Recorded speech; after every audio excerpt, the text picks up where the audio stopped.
ISF এর প্রার্থী তালিকার দিকে, কেননা 23 জন প্রার্থীর নাম ঘোষণা করা হয়েছে।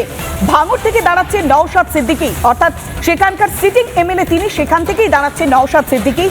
ক্যানিং পূর্ব থেকে দাঁড়াচ্ছেন আরাবুল ইসলাম, যাকে বহিষ্কার করে দিয়েছিল তৃণমূল কংগ্রেস। একসময় দাপুটে নেতা ছিলেন আরাবুল ইসলাম, তিনি আইএসএফ এ যোগদান করেছেন। আর এবার ক্যানিং পূর্ব থেকে দাঁড়াচ্ছেন আরাবুল ইসলাম, যার প্রতিপক্ষ হচ্ছে তৃণমূল কংগ্রেসের বাহারুল ইসলাম, যাকে নিয়ে রাজনৈতিক চর্চা বারবার চলছে।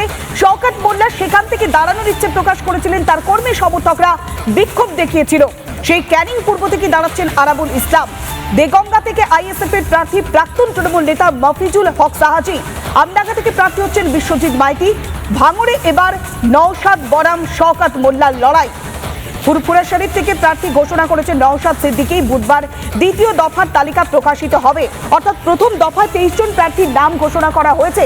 তবে এবার ভাঙড়ের দিকে নজর, একদিকে নওশাদ সিদ্দিকী, অন্যদিকে কে না যিনি এতদিন ক্যানিং পূর্ব থেকে বিধায়ক হিসেবে ছিলেন, সেই শওকত মোল্লা, তাকে ভাঙড় থেকে টিকিট দিয়েছে তৃণমূল কংগ্রেস। লড়াই যে হাড্ডাহাড্ডি হবে তা বুঝিয়ে দিচ্ছেন নওশাদ সিদ্দিকী।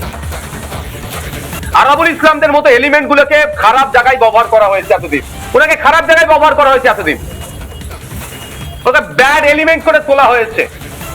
সে যদি তার কৃতকর্মকে ভুল বুঝে সঠিকভাবে চলতে চায়, ধর্মীয় ভাবেও বলাতে তাকে সৃষ্টিকর্তা তাকে ক্ষমা নজরে দেখবেন।